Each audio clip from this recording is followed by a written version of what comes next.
Distinguished delegates, we are convened in this forum to express the challenges, opportunities, and potential solutions regarding the issue of the Kurdish self-ruled region in northeast Syria, also known as Rojava. So now, as the delegation of the United States, I would like to first state our position and then invite the other member states to express their country's position regarding the past historical context. So once again, thank you so much. And well, the United States of America is strongly committed to supporting the Syrian Democratic Forces in the fight against ISIS in the northeast section of the country as a long-lasting promoter of democracy, freedom, and human rights. Since the creation of this front, the US has deployed 2,000 American soldiers and has built an effective local army with the support of the People's Protection Units, YPJ. The YPJ has proven itself to be a reliable, effective ally in the fight against ISIS on the ground. The US is committed to both maintaining its military personnel on the ground and providing financial and technical aid to the YPG in the fight against terrorism. For this purpose, Washington has reached ceasefire agreements with Ankara to allow the Kurdish forces to continue focusing on the fight against ISIS. Putting the interest of the US public as the #1 priority, it is indispensable to eradicate a source of threat to US citizens, both in the US mainland and overseas or abroad. As Syria faces the greatest humanitarian crisis of our time, the US, through the Department of State and USAID, delivers aid to the country through all channels possible. Specific efforts include the designation of a special representative for Syria Engagement Ambassador, support to UN resolutions, and the Brussels Conference on Supporting Syria, among other multilateral forums. The US also led the International Coalition Against ISIS, Operation Inherent Resolve. And now I would like to invite Syria to express their position.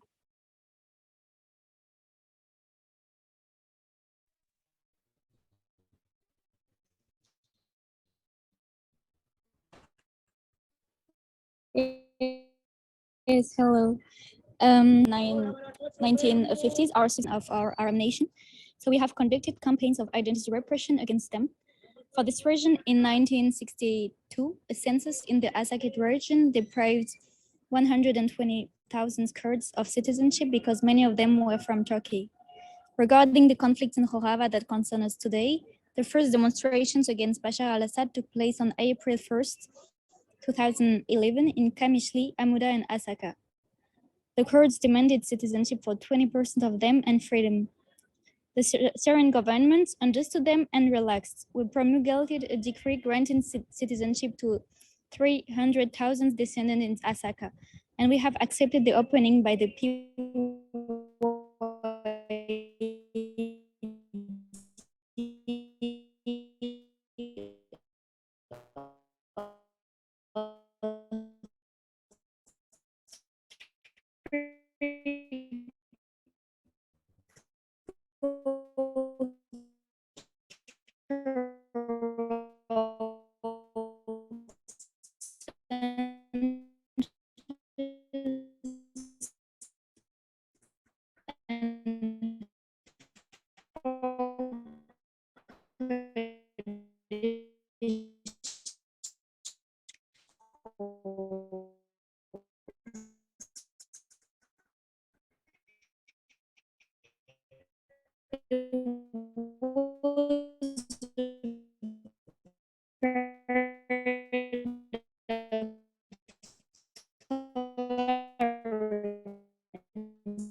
Delegates, I think that the delegation of Syria is not working her connection, so it will be nice maybe if we continue. Yes, we are two persons that represent the regional Kurdish government. First of all, after years and years of attacks and disconformity between neighbor states to recognize the severe violations to human rights and the non-respect to the international agreements in terms of human rights and protection guarantees, If we take a moment to rewind to our background history, we may find our Kurdish community is one of the indigenous people of the plains of highlands of Mesopotamia, now comprising Turkey, Syria, Iraq, Iran.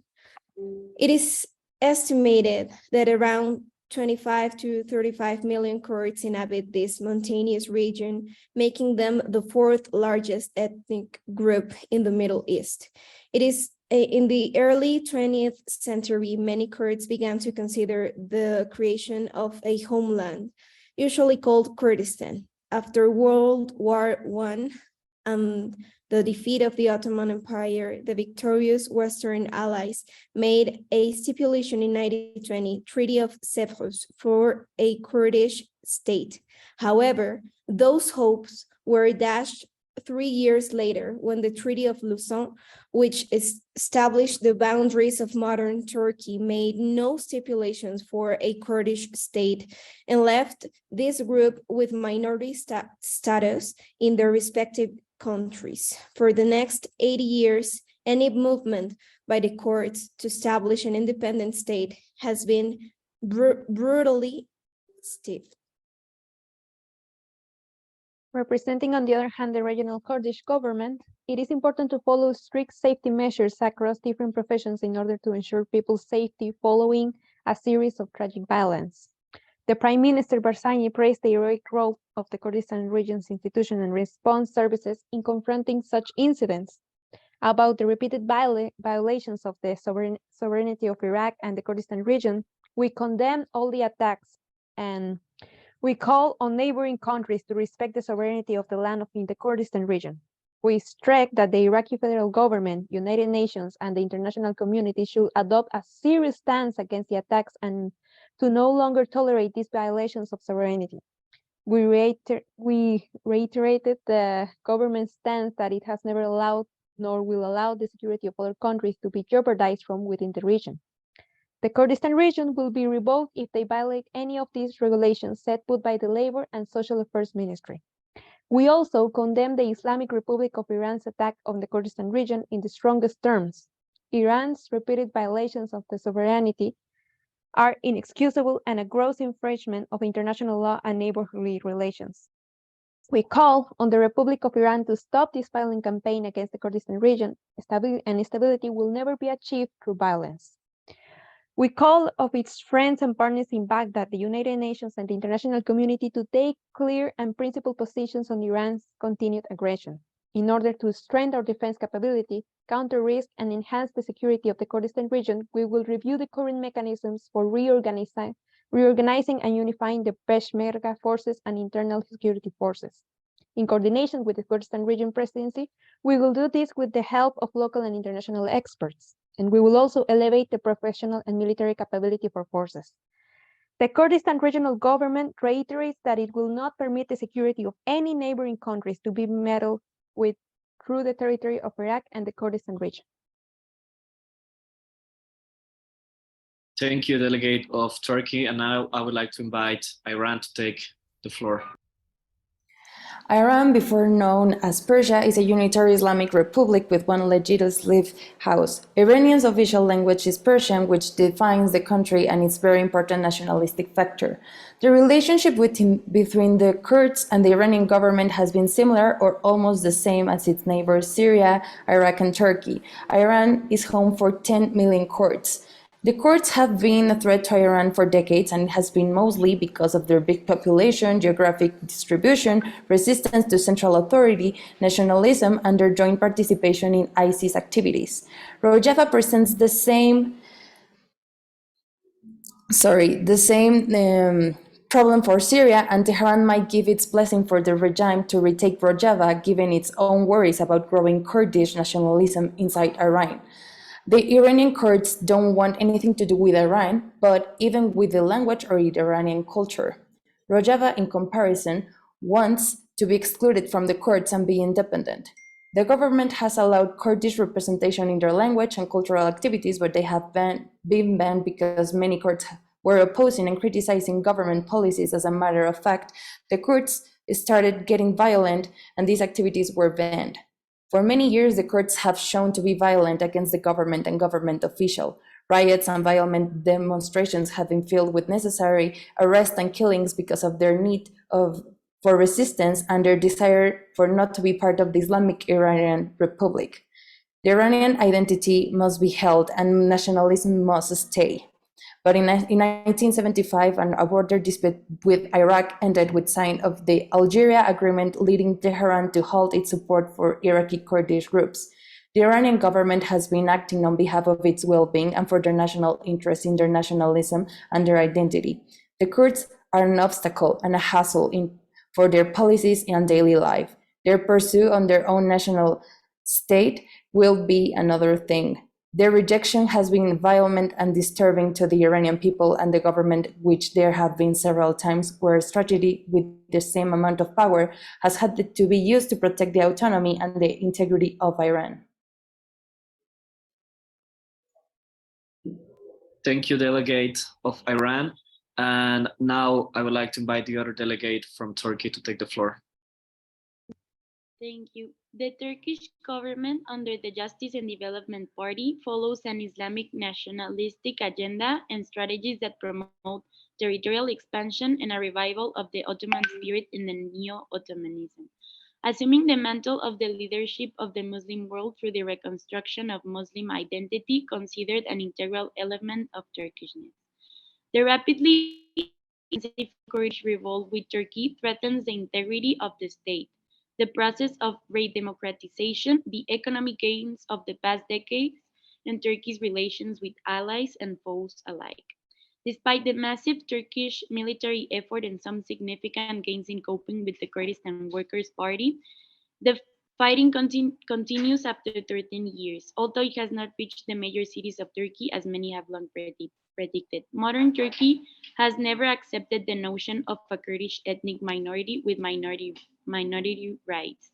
Turks have readily accepted Kurds as Turks, but have difficulty letting Kurds be both Kurds and Turks. The Turkish state has treated the Kurdish issue as if it were identical to the PKK insurrection. The focus of the Turkish government has been to wipe the PKK military arm. Turkey had attempted to integrate Kurds into Turkish ethnicity. Turkey is a NATO member and strategic ally of the US and is home to nearly half of the world's estimated 30 to 40 million Kurds. However, there have been many conflicts that have affected the country, such as the armed insurgency against Turkish forces since the creation of the PKK in 1978, and currently the PKK People's Democratic Parties. Thank you. Thank you so much. And now, finally, I would like to invite Syria to finalize stating its position. Yes, thank you, and sorry for the problem. I wanted to finish with the more recent events. From autumn 2014 to June 2015, the Kurds betrayed us to ally with the United States in order to push Islamic State of Iraq and Syria out of the region. They already controlled Rojava, but in March 2016, the PYD announced the creation of a federal region comprising Rojava and northern Syria. Of course, our Syrian government rejected it, but we were not close to negotiations. At the time, Bashar al-Assad even said that this issue is negotiable. Thank you so much, delegation of Syria. Now that we've talked about the historical context, I would like to invite delegations to share the position of their countries, their delegations, with regard to the current news, the current developments of this subject. So if I may, as the US, we have historically supported all forms of to liberate those under repression and have proactively engaged in peacemaking efforts. With regard to the issue of the Kurdish independence movements, especially in Northeast Syria, the US historically partnered with militarily with different Kurdish groups in a fight to reach common goals. The US would like to emphasize that its main objective, however, in the region is to deactivate the deeply rooted capacities that allow the self-proclaimed Islamic State, also known as ISIS, to perpetrate chaos and terror.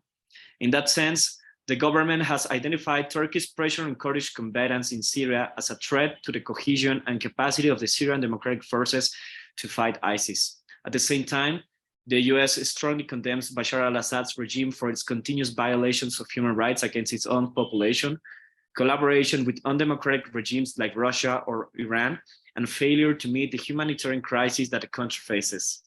Lastly, the US is deeply concerned by the expansionist policy of Iran. The construction of permanent military bases and a transnational corridor that would give to Iran access to the Mediterranean Sea pose a source of geopolitical risk in an already unstable region. And now I would like to invite Syria to take on the floor.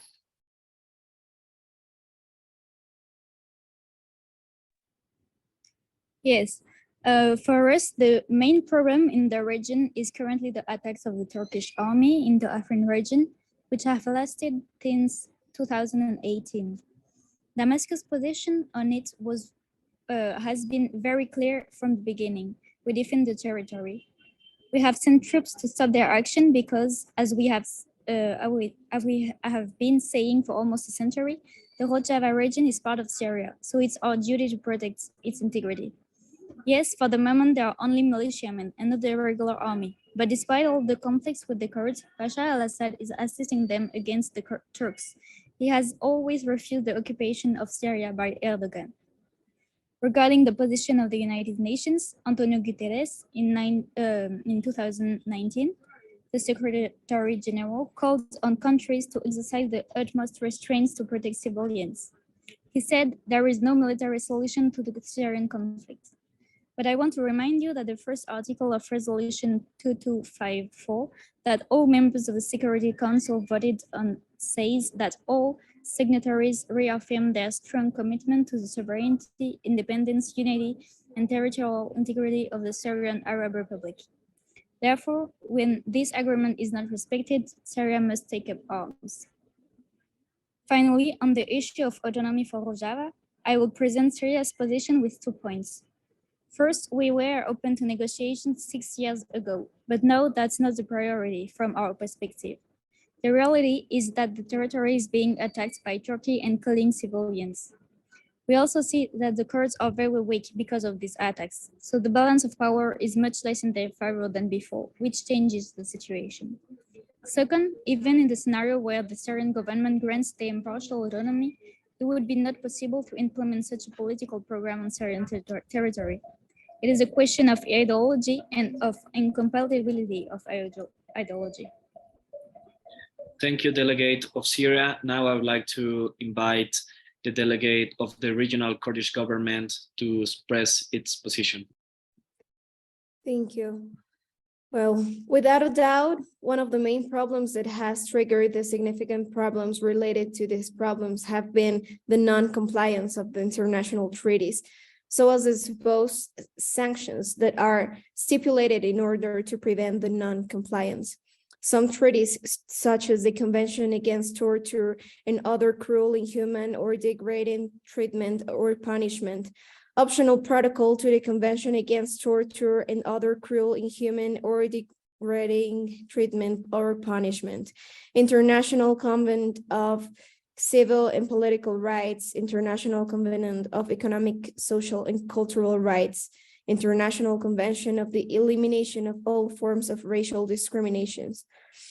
It is important to consider that, speaking from all guarantees and responsibilities acquired by all states, are the commitment to provide the sufficient elements to every citizen in order that they can achieve a dignified life.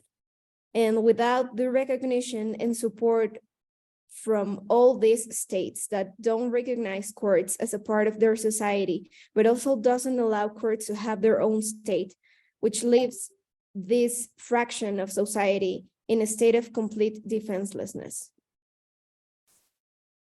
Thank you, Delegate. And now I would like to invite the other delegate from the regional Kurdish government.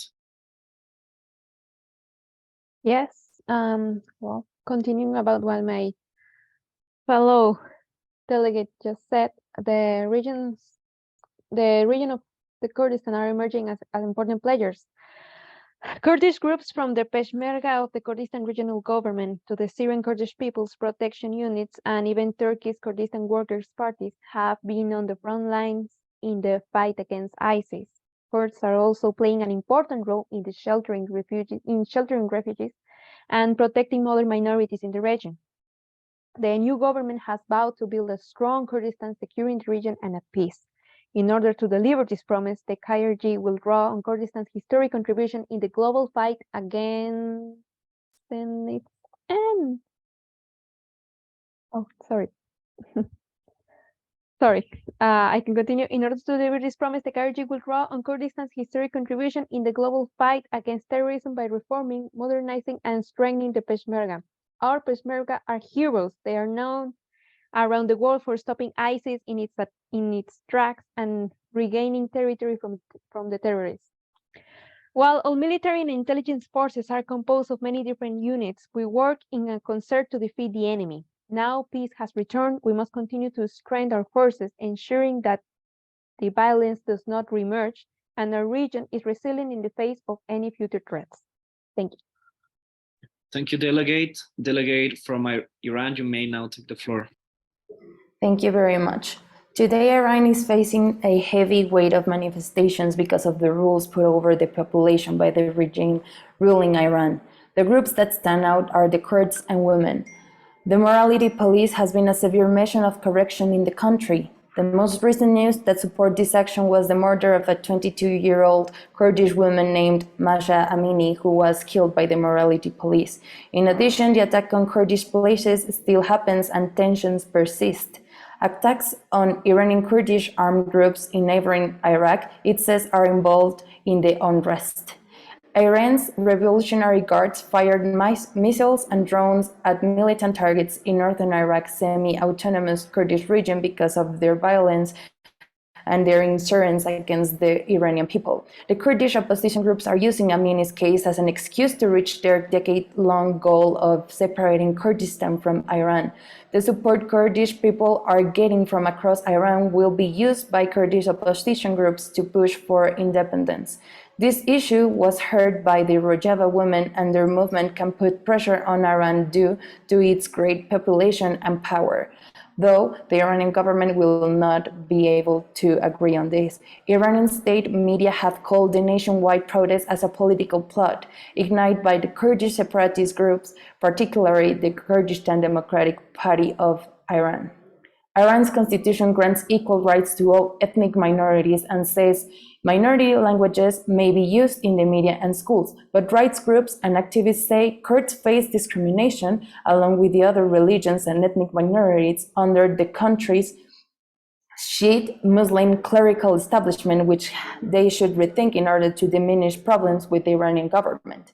Amnesty International claims that has several reports that scores, it's not hundreds, of political prisoners affiliated to the Kurdish group KDPI, and other proscribed political parties are in jail after being convicted in unfair trials, and multiple human rights violations have been made clear that this problem is growing for the Kurds, but these measures are necessary. These types of actions against the Kurdish people seem to continue with no expiration date because they are not thinking about the Iranian population. And there are no signs of a ceasefire or a period of negotiation to stop this from happening, but if the Kurds and the Rojava build a strong alliance to pursue negotiation, it will be harder for other countries as Iran.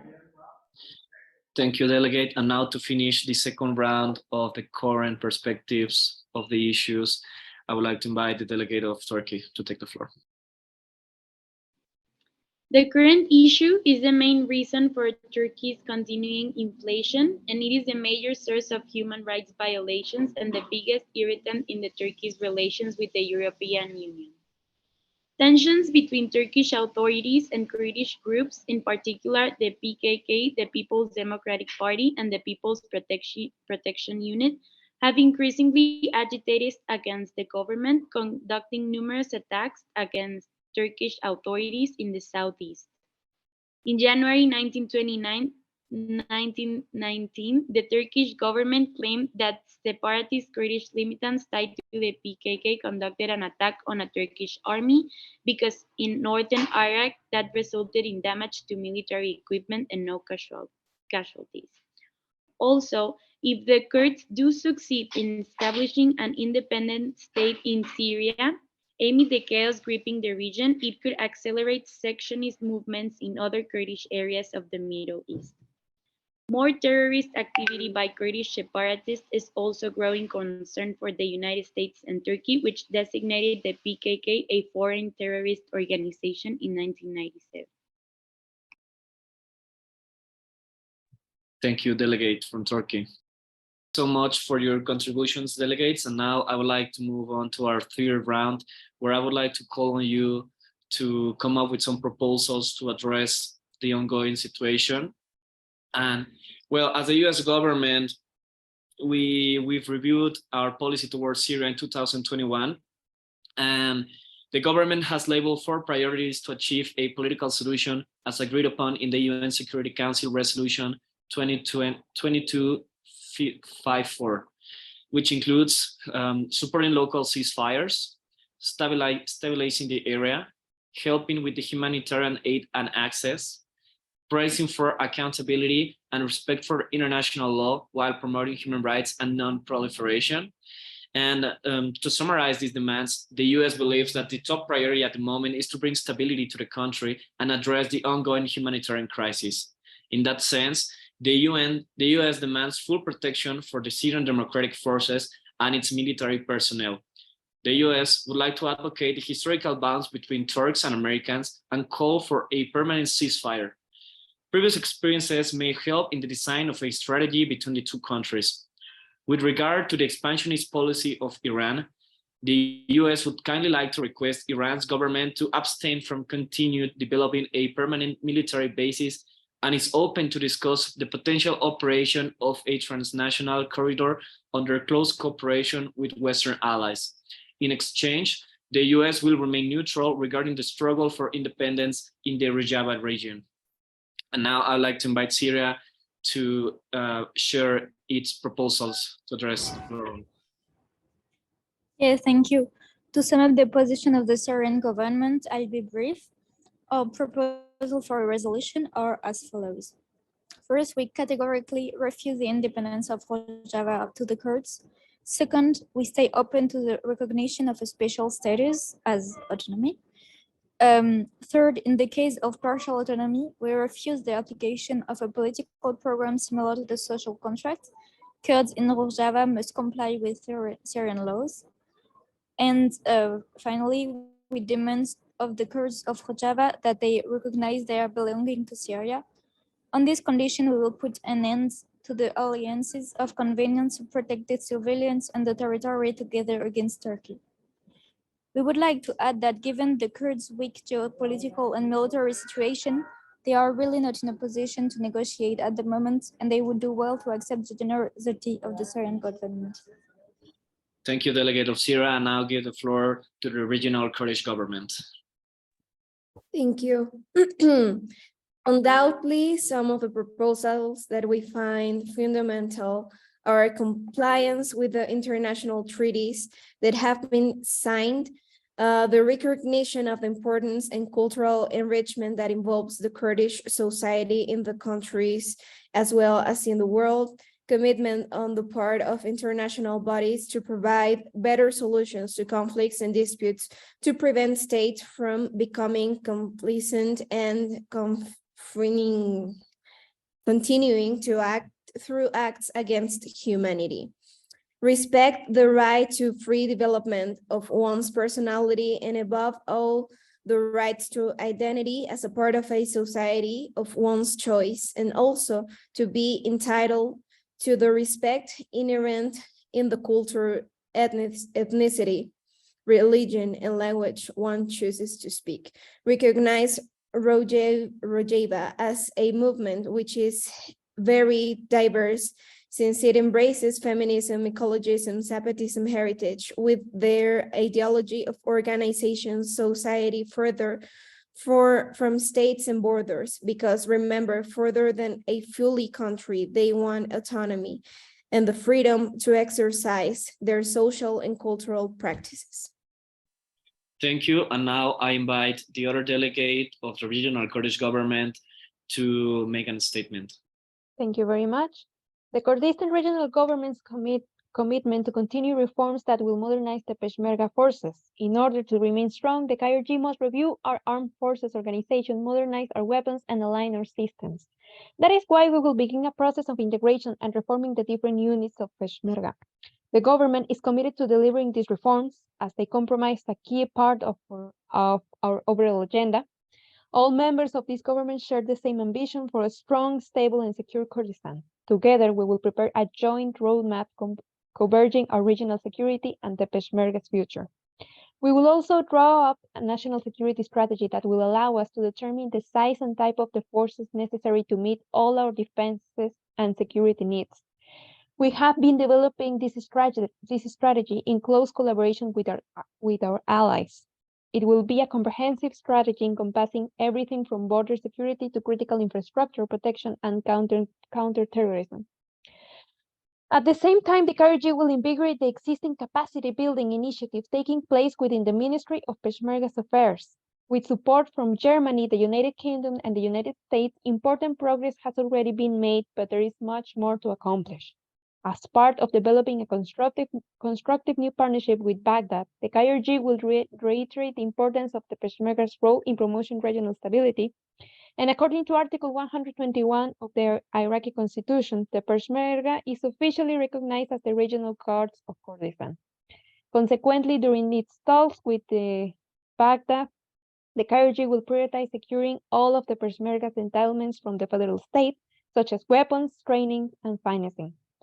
The government will conduct all of these activities while fully respecting the culture, traditions, and achievement of the Peshmerga and our military units. In the end, we will have a stronger and united armed forces ready and able to secure the KRG, this region, and our people's future safety and well-being. Thank you, Delegate. And now I give the floor to the delegation of Iran. Picturing an optimistic scenario, first of all, the Kurd region must respect Iran, and they can be granted a little by little independence by treaties with each country, and the issue of geographical terms can be discussed with the other countries, and the creation of a legal parameter will be needed too, to enhance a series of treaties, laws, everything to make the Kurd region and the Rojava region independent. In addition, an international recognition must take place, but the Iranian government will have to set a set of boundaries regarding Iranians' interests, but it will be open to negotiations. So if these are made for the Kurds, the same thing can be made for the Rojava region. If they are granted their sovereignty rather inside each country or as a new one, that could be a start, and that can be done through an agreement, and also international recognition will play an important role for the Kurds and the Rojava to be an official state within each region, and as an independent group for the Kurds before international law and other organizations.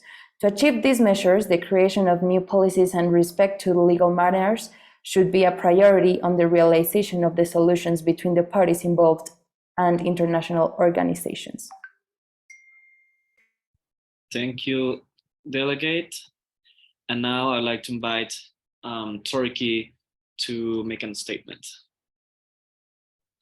To achieve a proposal, a basic requirement for Turkey is a greater democracy and openness in Turkey, a prescription that in any case would serve Turkey's ultimate interests. Such a proposal as greater government decentralization is also important for Turkey. As well, Turkey refuses the independence of Rojava to the Kurds and refuses the application of laws for cultural and political autonomy of the Kurds in Rojava and Turkey, and they will need to recognize their belonging to the country because it could accelerate secessionist movements in Turkey and other Kurdish areas in the Middle East. The presence of gendarmerie is important, and the regular army, as well as recognizing the village and guard systems. In addition to this, emphasizing the development of more commercial forms of agriculture and an increasing cultivation of cash crops, this looking for economic improvements and as a way to reconstruct the states, because economic advancement in the Southeast is critically important. Thank you all delegates for stating your positions. I know we are in a difficult situation with opposing interests in some cases, but I think I speak for everyone when I say that our main objective is to bring stability to the region, for which I believe that it is imperial to create certainty for the Syrian Democratic Forces that have proven themselves to be the most reliable partner in the fight against ISIS. And for that, the US would like to invite Turkey to agree on a permanent ceasefire in exchange for maintaining its neutral position with regards to recognizing the autonomy of Kurds in northeast Syria. We've had previous experiences of agreeing to ceasefires, so I think we can draw from those previous experiences. Also, I would like to call on the Iranian government, which has also had this issue of self-ruled regions within its territory, to cooperate in the construction of its transnational corridor in exchange for continuing to support the Syrian Democratic Forces in the fight against ISIS. So why don't we start discussing this between you, Turkey, and Iran, if that's okay for you?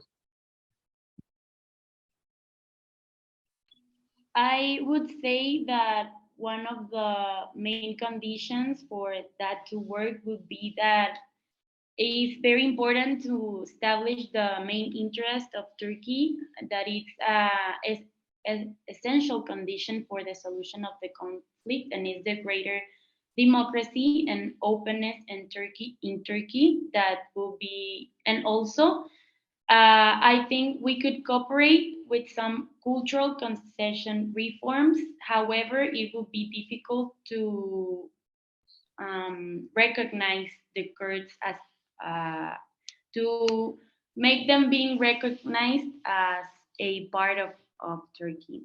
Regarding any other proposals, Turkey can consider it as long as their interest could be accomplished for reaching a solution, and that would be like looking forward for positive impacts that could impulse peacemaking efforts, as well as taking into account all positions for reaching the agreement. Okay, so you would agree to stop the hostilities towards the Kurdish forces, the Kurdish military that is fighting ISIS in northeast Syria, right? Despite concessions within your own country, or what would it take you to accept that deal? As long as the previous main interests mentioned are like respected. Yeah, I think it is of the greatest interest of the US to continue promoting democracy abroad, as long as human rights are respected. So I don't know if the other delegate of Turkey has anything to add. If not, the US would like to make a joint statement with Turkey, reaching a permanent ceasefire that would allow the Syrian Democratic Forces and US military personnel to focus on the fight against ISIS. So thank you, delegate. And now with regards to the, I don't know if the regional Kurdish government, what is their position in this agreement? We don't agree on the stop of the ceasing fire without a military reinforcement. However, if you're going to agree on join together again the Rojava and ISIS problem, we are able to get to an agreement. However, we don't want more intervention from US than what we already have. Well, as you may know, largely the success of the Kurdish government's forces is due to US support, and we don't see the Rojava as a problem. Rather, we see the Rojava and the Kurdish as allies. So that's actually why we created the ceasefire agreement with Turkey, so you and your army can continue focusing fighting against ISIS, and then like continue moving on with your political agenda. So just to be clear about that. So we will we will receive support besides letting us do our own thing as a military. We are not committing to we would like to abstain ourselves from stating a position with regards to the political struggle, but we will continue providing military support as we've done since 2014. I think that we can reach over an agreement like that. Okay. And Iran, we would like to engage in negotiations with you to as regards to our previous proposal. Yes, sure. Just so to clear things up, Iran can be open to negotiations just if the Kurds stop being violent with the Iranian people, if they stop being violent and doing all these attacks on Iranian people. The Iranian government will attack on them if they continue to do it. So if they don't go against our nationalism or against our rules and legal matters, and also they don't interfere with our interest, we can be open to negotiations in any matter that the USA wants. So when you say the courts are attacking you, you mean the courts and their self-rule region that is within your country, or what population of courts? Yeah, I'm talking about Iranian courts. Also, we've heard some comments about the Rojava being interested in colliding, in just being like in an alliance with Iranian courts. They can do whatever they want between them while they are not affecting Iranian interest or Iranian people. Okay, so I think this is a situation similar to the issue we had with Turkey and courts in Syria. So maybe we can agree to set up like a special mission of UN observers, of peacekeepers, so that things are smooth during the transition of the self-rule region in your country. Would that work for you? Yes, I will. Well, Iran will be able to agree on this, and just hoping that our interest and our nationalism isn't being taken as an obstacle. Okay, and now that in exchange, the US would like to express its support to the building of the transnational corridor with access to the Mediterranean Sea that would pass through Syria.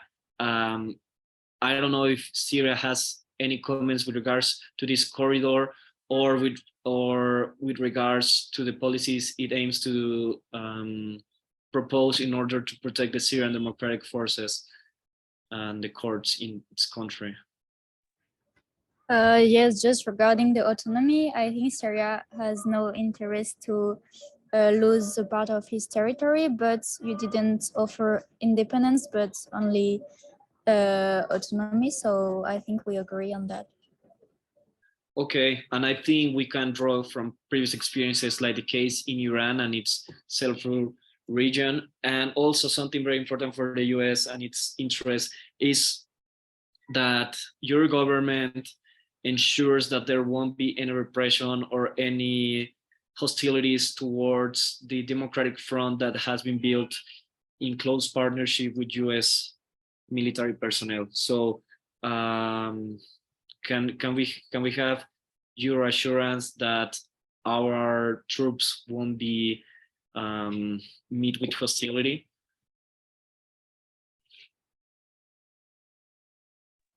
Yes. Okay, well, I think this is a very pragmatic solution in the sense that we all understand that the number one priority here is to bring stability to the region before thinking of peace building efforts. So I appreciate all the countries' openness to abstain themselves from rigid positions, and for being open to the dialogue and for acknowledging that it is of the best interest of all of us to reach an immediate ceasefire and to have a common front in the fight against a terrorist organization such as ISIS, which cannot be reliable and on which with which we cannot have any kind of dialogue. So I appreciate your contributions to make this joint front possible. And without further ado, I think we can close this session with these conclusions. Thank you so much, delegates. And once again, I appreciate your cooperation. Thank you.